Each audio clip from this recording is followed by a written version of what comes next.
Hello and welcome to explanation of functionalist theories on crime and deviance, explanation of the reasons for crime, looking at Merton's view. So this is actually part 3 of a series of videos. So we've looked at Durkheim's view of why crime takes place, and we looked at the idea about the structure of society, the culture of society, social order, human nature, and the idea of anomy. We've looked at a couple of problems with that view. So next we're going to look at Merton's view. So firstly, Merton is influenced by Durkheim. So like Durkheim, he is a functionalist. Like Durkheim, he believes in the structure of society to be important in explaining crime, and also the culture of society is important in explaining crime.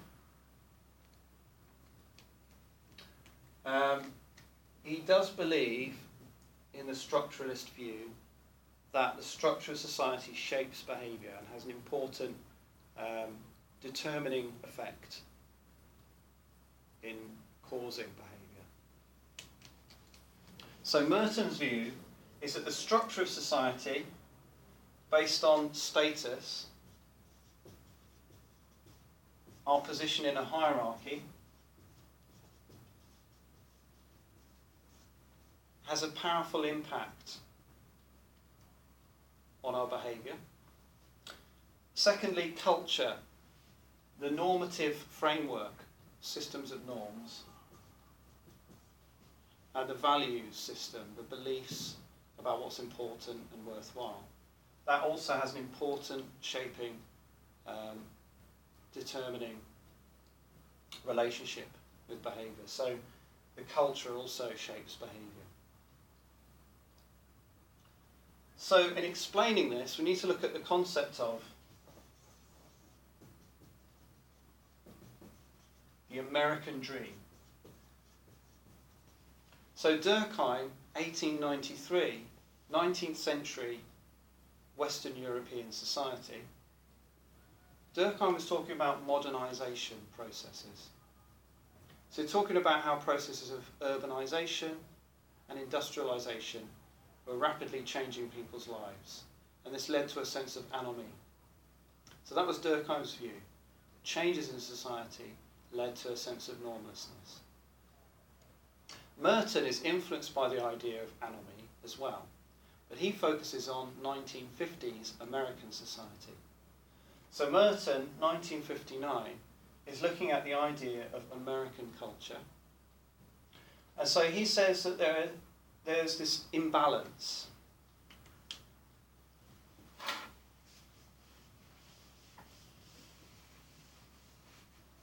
So he talks about a cultural imbalance.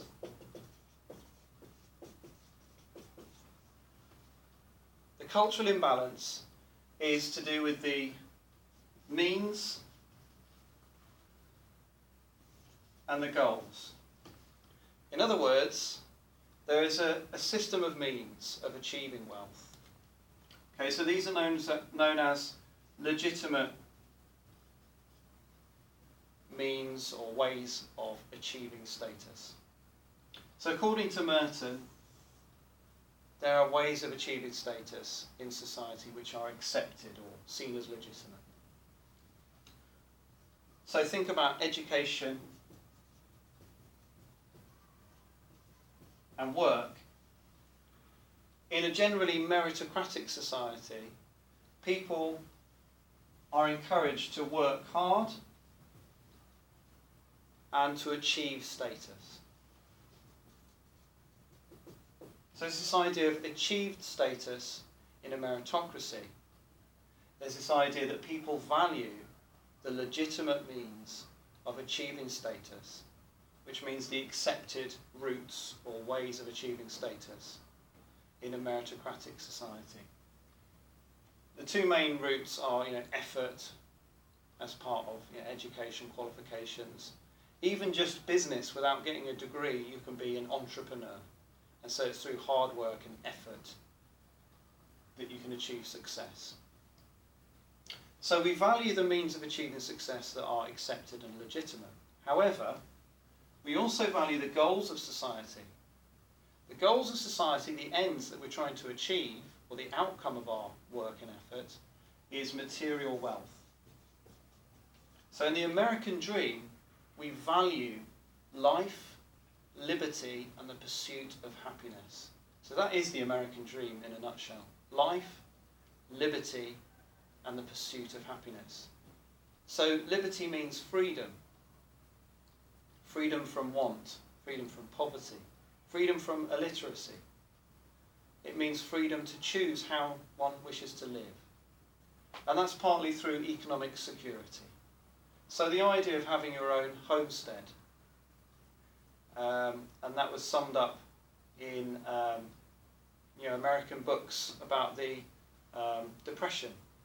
This idea of having your homestead. Okay, Grapes of Wrath is a book which talks about this process of people's homesteads, being under threat. So it's all about the independent man or individual. So accumulation of wealth for the individual is the goal of society. Own house, own car, wife and children. However, the cultural imbalance is because there's more emphasis placed on the goal of material wealth, and there's less emphasis compared to that goal, there's less emphasis placed on the means of achieving wealth. So Merton says there's an imbalance in our culture. He was referring to American society. Do you think that this applies to the UK? So that's a possible question. But you could argue that it does, because we live in a capitalist society where we have a culture of meritocracy and wealth, and materialism.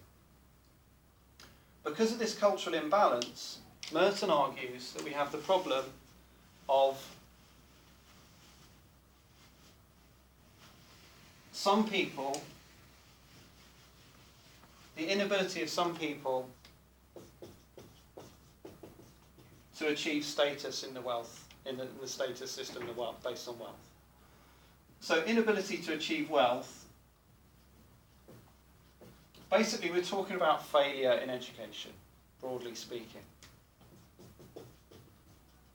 So we're talking about the working class, because Merton was focusing on the official crime statistics, which show that the working class commit more crime.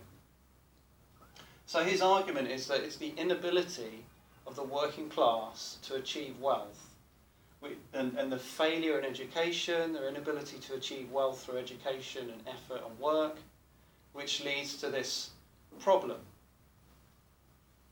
And the problem, he sums up and describes as pressure or strain.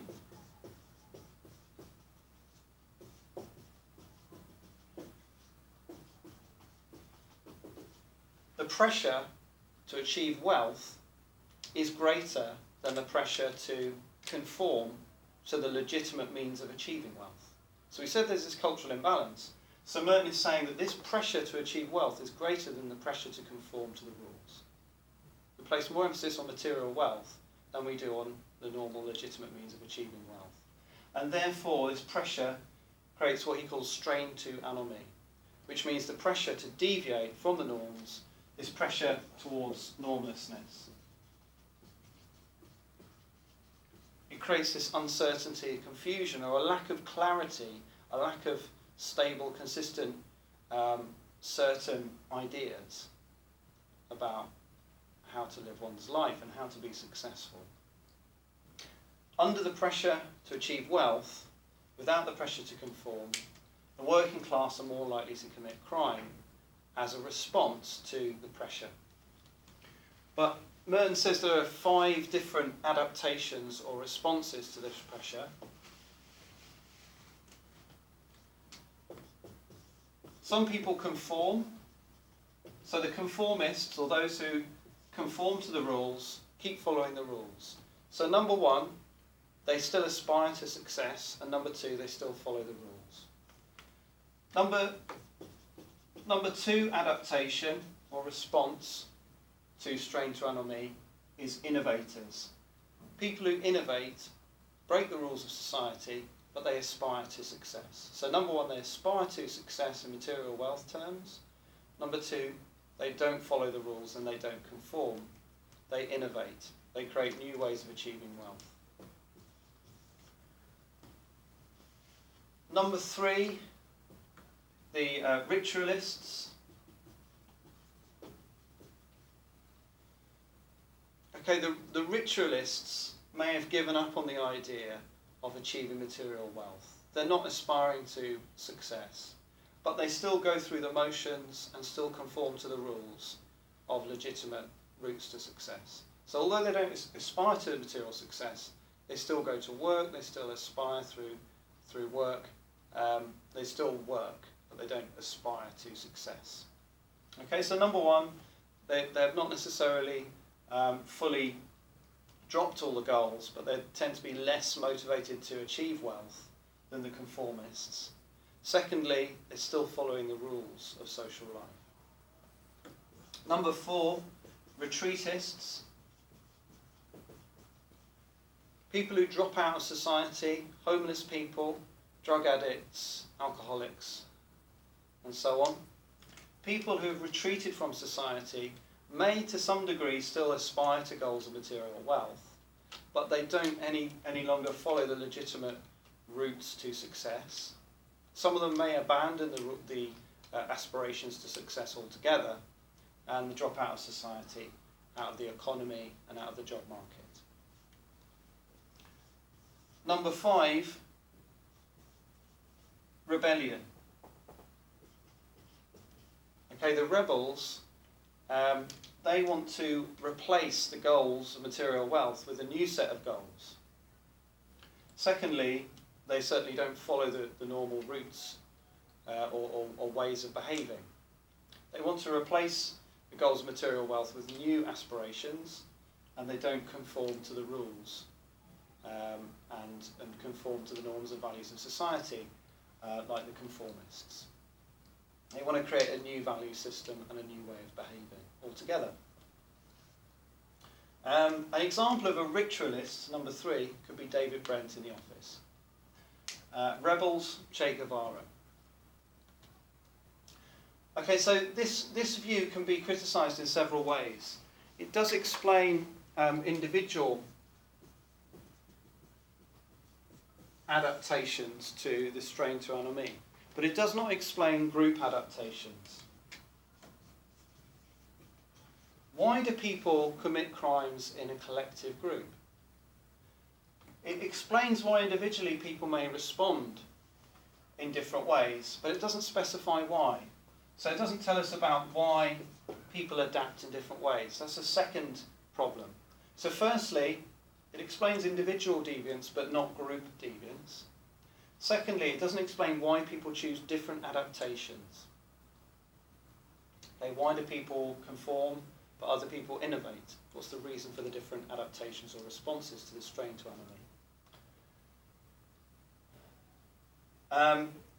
Third problem is it doesn't explain what we call non-utilitarian crime. So it doesn't explain people who commit crimes that are not related to the value system of material wealth. It's not such a good theory for explaining crimes like vandalism, criminal damage, because those kinds of crimes have no economic benefit. They don't benefit someone's status in financial, material, economic terms. So if the reason for crime is to do with the value placed on material wealth, it doesn't explain crimes that are not related to material wealth. So there's 3 problems there. They can actually be answered by other sociologists later on. The argument about group crime can be answered by Cohen with the concept of subcultures. The concept of why people choose different adaptations can be answered by Cloward and Olin. Cloward and Olin talk about opportunity structures. So they talk about the different opportunities in different geographical locations or based on the social structures in different areas. So you talk about different adaptations based on opportunity structures to answer the question of why there are different adaptations. Thirdly, non-utilitarian crimes can be explained through the concept of subcultures as well, since people are gaining status by turning the values of society upside down. So if conformity brings status in the mainstream society, in a subculture, deviance brings status. If pacifism brings status in the mainstream society, then violence can bring status within a gang and a subculture. So we've got problems with Merton's view, and those can be answered by other theorists to follow on in a logical order. If you have any questions, email Daniel_Butcher at hotmail.co.uk.